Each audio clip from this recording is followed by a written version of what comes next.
las posiciones izquierda, derecha, el discurso anticomunista o anticapitalista son solamente disfraces, máscaras que se ponen para dar una ilusión, ¿no?, de confrontación de ideas, pero es muy difícil. Con todo lo que representó Europa en la historia universal, hoy en día hay un servilismo europeo vergonzoso, porque Europa está totalmente sometida a los intereses estadounidenses.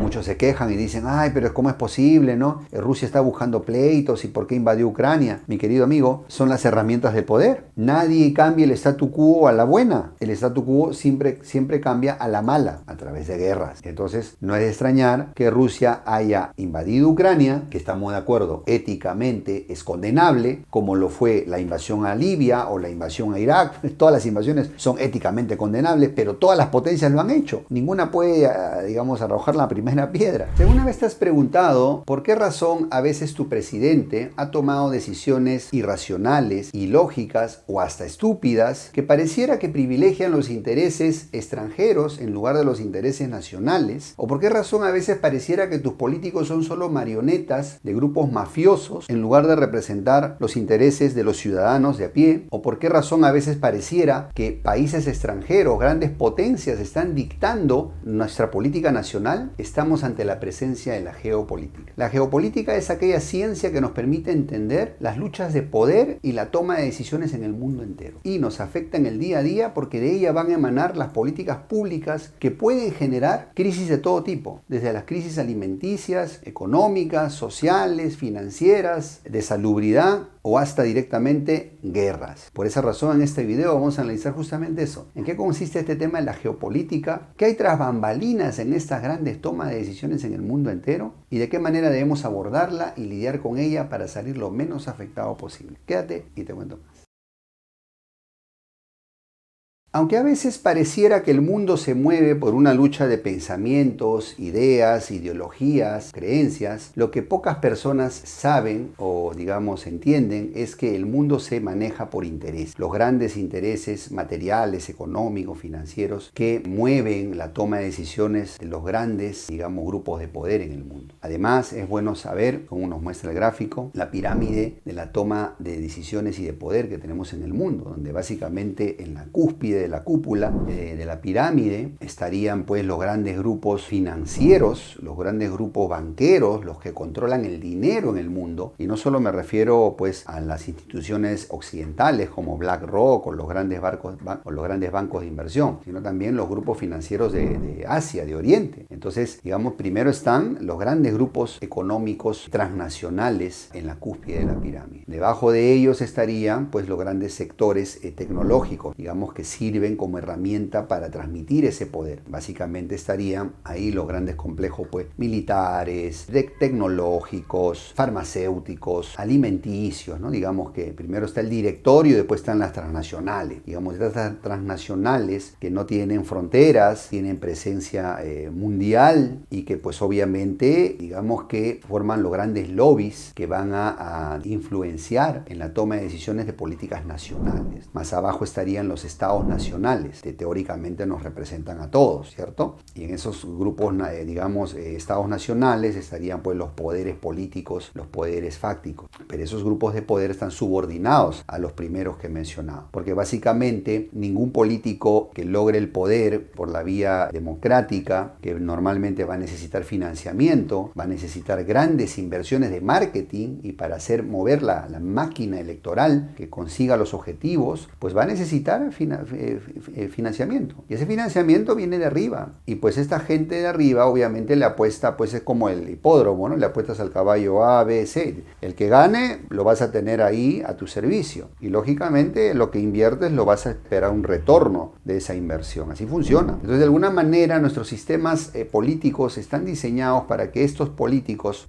teóricamente nuestros representantes democráticos, estén hipotecados cuando llegan al poder. Hayan vendido su alma al diablo. Esto es como el estudiante que se endeudó para terminar la universidad, pero termina la universidad y tiene una deuda de 20 años por delante para terminar de pagarla, y cuando ya casi la termine de pagar, se va a estar jubilando, ¿no? Entonces, más o menos así funciona. Y ya luego, debajo digamos, del estamento formal del poder, que son los estados nacionales, con sus poderes legislativo, judicial, digamos, ejecutivo, pues estarían ya las instituciones sociales, ONGs, organizaciones civiles, etc. Y ya en la base de la pirámide estamos nosotros, los ciudadanos comunes y corrientes de a pie. Esa es la verdad. Lógicamente, esta pirámide no es patrimonio solo de Occidente, hay que decir las cosas como son.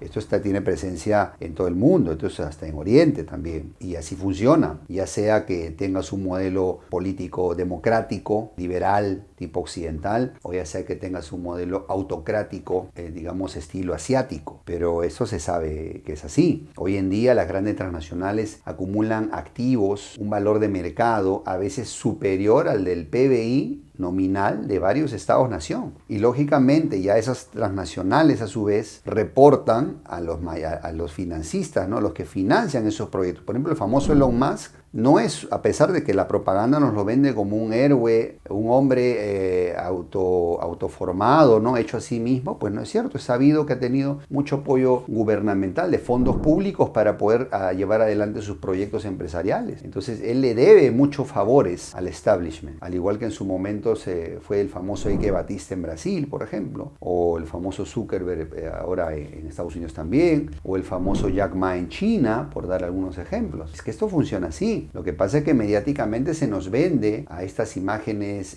digamos, publicitarias para darnos la ilusión que nosotros tenemos de alguna manera alguna influencia en esa toma de decisiones. Lamentablemente, mi querido amigo, no ocurre así, salvo que la élite de tu país tenga mucho poder financiero, va a tener cierto margen de maniobra, como por ejemplo la élite de la India o la élite turca, que de alguna manera están tratando de tener su propio juego, ¿no? O la élite china, que básicamente armó su propio camino y divergente al de Occidente. Pero es que la pirámide es la pirámide, ¿no? Entonces así está organizado este mundo, nos guste o no. Entonces, queridos amigos, como vemos, el poder en el mundo no se mueve por ideologías, por convicciones, por conceptos, por debates, se mueve por intereses, así funciona. Básicamente, las posiciones izquierda, derecha, el discurso anticomunista o anticapitalista son solamente disfraces, máscaras que se ponen para dar una ilusión, ¿no?, de confrontación de ideas, pero es muy difícil, muy difícil. Básicamente son los intereses los que priman.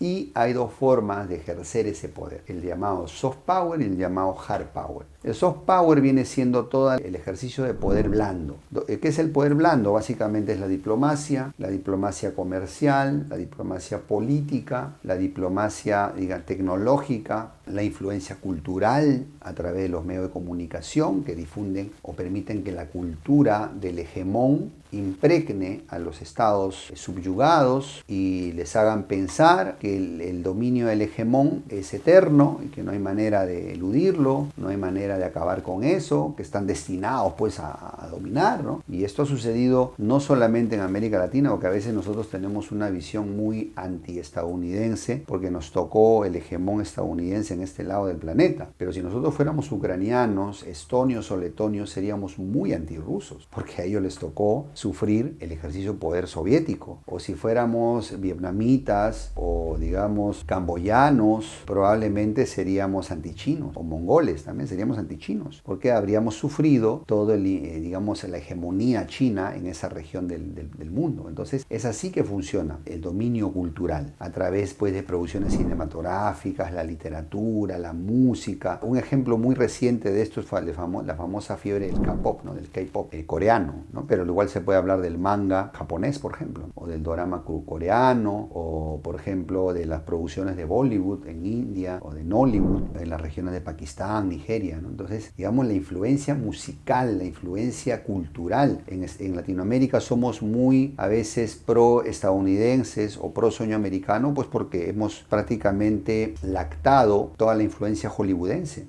A lo largo de toda nuestra vida hemos visto películas en las cuales siempre el que gana es el gringo, indio y el villano es un latino o es un negro o es un islámico. Entonces no es extrañar que tengamos las creencias y los complejos de inferioridad que tenemos los latinos. Ahora, la diplomacia también influye mucho porque pues yo a través de donaciones o a través de inversiones económicas o a través de deuda, de préstamos o a través de, digamos, venta de armas o repuestos de esas armas o de entrenamiento en esas armas, yo puedo condicionar tu política nacional. Porque, por ejemplo, si tus Fuerzas Armadas tienen armas solo de mi país, pues de alguna manera dependes de mí para entrenar tu gente, para venderte los repuestos, para venderte, digamos, toda la parte de las municiones en una guerra. O si dependes de mis préstamos, más o tres cuartos de lo mismo. Por eso hoy en día el Banco Mundial muy sustituido por los bancos de inversión chinos. Es una competencia por quien tiene ese dominio de la deuda. Y lo mismo se puede decir también de la diplomacia comercial, ¿no? Digamos que de alguna manera, bueno, yo te permito que vendas tus productos, tú tercermundista, permito que le vendas productos a mi gran mercado desarrollado, pero pues te pongo mis condiciones, ¿no? Y vas a tener ciertas políticas públicas o políticas de autoridad porque pues yo soy tu cliente, tu principal socio comercial, entonces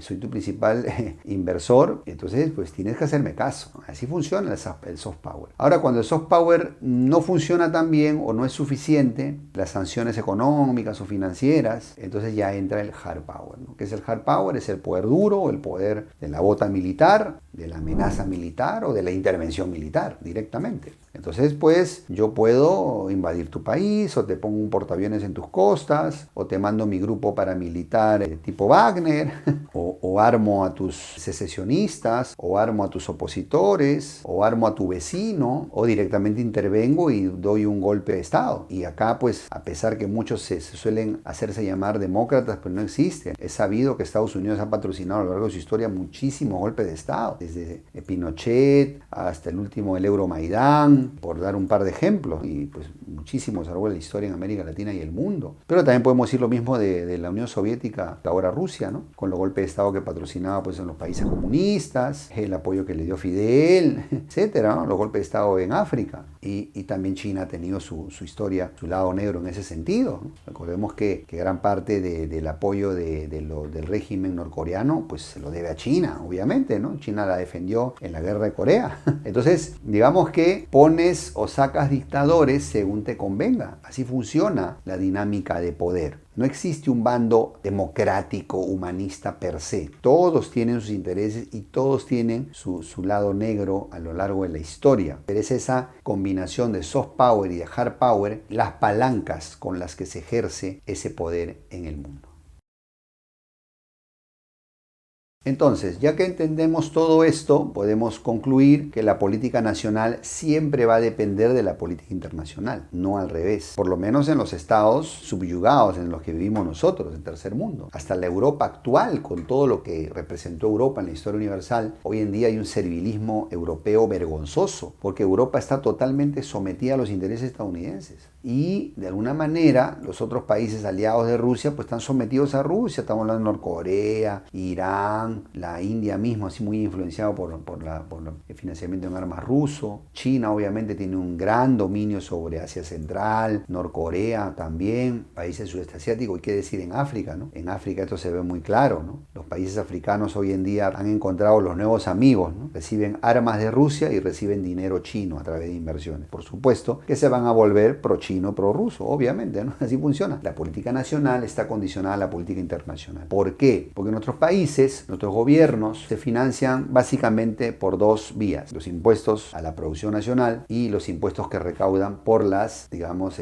importaciones del país, ¿no? A través de los aranceles. Entonces, el hecho que nosotros necesitemos comerciar con el mundo, necesitemos importar cosas del mundo, hace que los países que poseen esas industrias, que nos pueden vender esas cosas, siempre nos van a imponer sus agendas. Los famosos TLC, los famosos libres tratados, que nos venden la ilusión de un libre comercio, que todos estamos de acuerdo que el libre comercio es lo mejor del mundo, pero es que no existe libre comercio. El libre comercio tiene siempre ese factor contaminante de la geopolítica, porque siempre los tratados de libre comercio van a tener un capítulo, una letra pequeña que nos va a condicionar en algún sentido, ¿ok? Entonces, la política nacional necesita de la inversión extranjera, necesita del comercio internacional y necesita del apoyo militar, porque pues la gran mayoría de nuestros países del tercer mundo no producimos armas, no somos autosuficientes en armas, no somos autosuficientes industrialmente hablando, no somos autosuficientes alimentariamente hablando. Entonces, por lo tanto, y tampoco lo somos autosuficientes financieramente hablando. Y por lo tanto, vamos a depender siempre de estos grandes países, estos centros de poder, y por eso nuestras políticas nacionales siempre van a estar condicionadas, siempre. Recordemos nomás hace poco, no es casualidad, la diáspora venezolana que hubo, el gobierno venezolano sancionado por Estados Unidos, apoyado por Rusia, y entonces pues Estados Unidos le ordenó prácticamente al gobierno peruano en el 2017-18 que abriera las fronteras a toda la migración venezolana, ¿no? De alguna manera para ayudar a que ese caos venezolano, el gobierno de Maduro se desestabilizara por toda la salida de talento, ¿no? Entonces tú te pones a pensar, ¿cómo es posible que el gobierno de Kuczynski en esa época en Perú no tuviera la visión de que iba a generar un problema migratorio en Perú porque el país no estaba preparado para asumir tremenda corriente migratoria? En este momento yo creo que hay ya casi 1,5 millones de hermanos venezolanos en Perú. Un país pobre como Perú no tenía la infraestructura de salud pública para poder soportar tamaña corriente migratoria. Y tú te preguntas, ¿cómo es posible que Kuczynski aceptó eso o hizo eso? Fue porque simplemente fue ordenado, ¿no? Es una política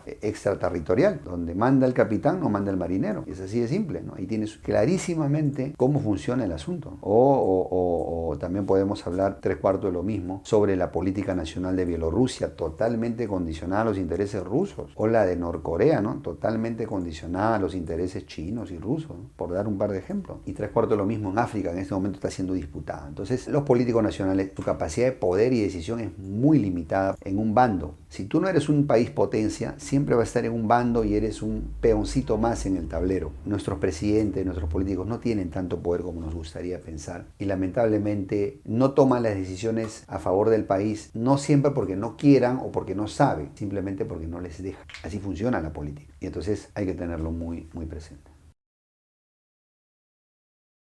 Ahora, los órdenes mundiales, todos hemos escuchado esto del nuevo orden mundial que va a haber en estos ejes de poder. Los órdenes mundiales no son simplemente más que el statu quo que se deriva de un anterior enfrentamiento entre estos grupos de poder, entre estas potencias, entre estas élites que combaten unas contra otras. Entonces, cuando gana una de ellas, impone sus condiciones porque pues ganó la guerra, porque pues la fuerza de las armas le da ese poder y pues el actual orden mundial del petrodólar, toda esta economía basada pues en el bien financierista que tenemos actualmente, es pues resultado de la victoria estadounidense en la Segunda Guerra Mundial, donde Estados Unidos salió indemne prácticamente, siendo la fábrica del mundo en ese momento, siendo el banco del mundo, y pues impuso su moneda, tratados de Bretton Woods, petrodólar en los 70, y así nos la llevamos hoy en día. Y en este momento, pues digamos, las reglas son así, no porque necesariamente, como algunos nos quieren hacer creer, el orden mundial es con la primacía estadounidense, pues es así porque Estados Unidos es el mejor, pues, ¿no? Y se lo merece, pues, ¿no? Y a never forever, ¿no? Así no es. Simplemente los órdenes mundiales, que han habido otros antes que este, donde en su momento España fue la superpotencia mundial, luchaba contra otra superpotencia como fue el Imperio Otomano, y luego surgió el Imperio Británico, y a la caída de este surgió el Imperio Estadounidense y el Imperio Soviético, y ahora está surgiendo el Imperio Chino, y entonces cada uno impone sus reglas, impone su moneda, impone sus culturas. Así funciona. Acá no hay víctimas y villanos. Acá son, digamos, resortes de poder donde hay luchas y pugnas entre ellos, ¿ok? Los que ahorita nos quieren vender, que son los buenos de la película, con un mundo multipolar como Rusia y China, pues también han tenido su historia negra. Rusia, cuando fue la Unión Soviética, pues no fue una perita en dulce ni las hermanitas de la caridad. Cometió muchos abusos de poder y eso obviamente generó mucho resentimiento, sobre todo en Europa del Este. Entonces, por eso decimos que los órdenes mundiales no son más que el statu quo derivado de una guerra anterior. Y solo cambian por una nueva guerra, un nuevo enfrentamiento. Y los órdenes mundiales no son la primacía del mejor o del que lo merece, es la primacía del más fuerte. ¿Okay? Eso es lo que hay que entender para seguir con nuestra visión más pragmática de la geopolítica. Por esa razón, algunos se sorprenden y dicen, oye, pero ¿por qué razón, no? Y digamos, pues hay la guerra en Ucrania, hay las guerras en otros lados. En este momento hay todavía guerra en Siria, hay guerra en Yemen, hay conflictos en África, en Libia, todavía no se ha pacificado del todo Irak. En fin, y hay otros puntos calientes en el planeta. Muchos se quejan y dicen, ay, pero ¿cómo es posible, no? Rusia está buscando pleitos y ¿por qué invadió Ucrania? Mi querido amigo, son las herramientas del poder. Nadie cambia el statu quo a la buena. El statu quo siempre cambia a la mala, a través de guerras. Entonces, no es de extrañar que Rusia haya invadido Ucrania, que estamos de acuerdo, éticamente es condenable, como lo fue la invasión a Libia o la invasión a Irak. Todas las invasiones son éticamente condenables, pero todas las potencias lo han hecho. Ninguna puede, digamos, arrojar la primera piedra. Entonces, así funciona, es la dinámica de la conspiración permanente. Por esa razón, en esta dinámica de la geopolítica mundial, nunca ha habido paz en el mundo, ni la va a haber. Mientras este juego geopolítico permanente esté, siempre va a haber guerra, porque nunca va a haber un bando que se resigne a ser dominado. Si vamos a suponer China y Rusia logran su objetivo y logran convertirse en los nuevos hegemones a expensas de Occidente, ten por seguro que van a venir nuevas guerras en el futuro, donde este bando o nuevos bandos que surjan van a querer derrocar a los actuales líderes. Y por esa razón decimos que en la geopolítica siempre tenemos la conspiración permanente y las guerras permanentes. ¿Qué se está jugando en Ucrania y en Taiwán? Pues la lucha por un nuevo orden mundial. Rusia y China, el sur global, están intentando subvertir el statu quo. Y por eso vendrán nuevas guerras. Ucrania es solo una antesala. Se están probando armas, se están probando estrategias, como pasó en Siria. Y bueno, esto va a ser la de nunca acabar. Tal vez, lamentablemente, lleguemos hasta un holocausto nuclear porque pues, ningún bando va a querer ceder. La escalada puede llegar a ese nivel crítico, lamentablemente. Y por esa razón, lo de Taiwán tampoco es digamos, jalado los pelos. Eso puede ocurrir, el enfrentamiento por Taiwán, porque es parte de la dinámica de la geopolítica, del corte del poder. El ser humano no ha evolucionado todavía a ese nivel de conciencia y siempre tenemos esa competitividad negativa y agresiva que nos lleva a estas situaciones de conflicto. No tenemos bola de cristal, pero digamos que en este momento no sabemos cómo va a acabar todos estos conflictos, pero la realidad en este momento es que hay dos bloques mundiales en pugna, Occidente colectivo versus el sur global, comandados por China y Rusia, en una pugna por subvertir el orden establecido, el statu quo, y hay un tercer grupo de países que están jugando un poquito a la ambigüedad, como en una tercera posición, como no alineados,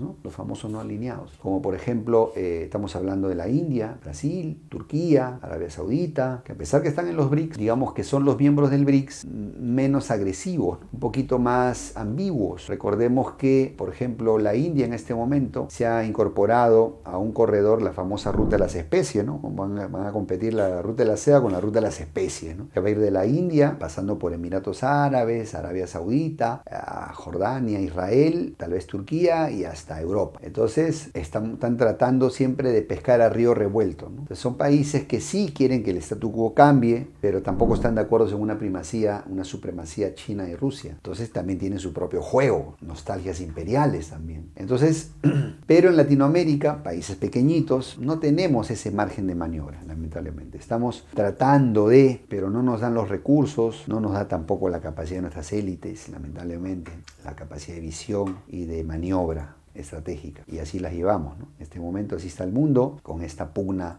bipolar. Por eso yo sostengo la tesis, no estamos asistiendo al nacimiento de un mundo multipolar como se nos vende la propaganda rusa. Va a ser un mundo bipolar, ¿no? Digamos, donde Occidente va a reducir su poder, pero lo va a conservar en parte, y va a haber un binomio Rusia-China que va a acaparar el protagonismo, mientras el resto de países nos tenemos que resignar a volvernos a realinearnos en cualquier otro grupo. Es así como está la situación.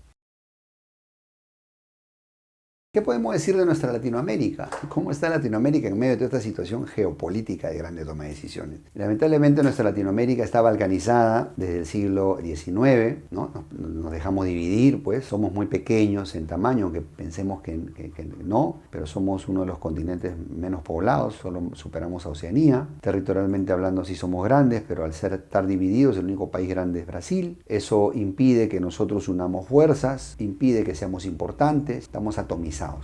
Encima de eso, a los políticos tradicionales, alienados, sometidos de izquierda y derecha, ahora nos han vendido una nueva moda. Nos quieren vender más de lo mismo, como novedad. La derecha ha lanzado su nueva corriente de los libertarios, que no son más que una mala copia del trumpismo, ¿no? Digamos, Trump tropical, Trump de los Andes, el Trump de la Patagonia, falta el Trump incaico, qué sé yo, ¿no? Y los de izquierda han lanzado a los humanistas, ¿no? A los humanistas, los progres, de la gente Agenda 2030, ¿no? Digamos que supuestamente con buenas intenciones, ¿no? Con toda su agenda LGBT, pro aborto, antifamilia, etcétera, etcétera. Entonces tenemos más de lo mismo. Nos hacen creer que son la novedad, que van a resolver algo, no resuelven nada, pues son mala copia de Occidente y están sometidos a esos intereses. Por eso decimos que la primera tarea en Latinoamérica es unirnos y la segunda es ser originales, tener una corriente propia, nacionalista, una corriente, digamos, de tercera vía que vele por nuestros intereses para desarrollar nuestro propio juego y busquemos nuestra propia, digamos, autonomía, nuestra propia independencia, pues, tecnológica, industrial, cultural, económica, financiera. Pero mientras estemos como estamos, en debates estériles, dejándonos, digamos,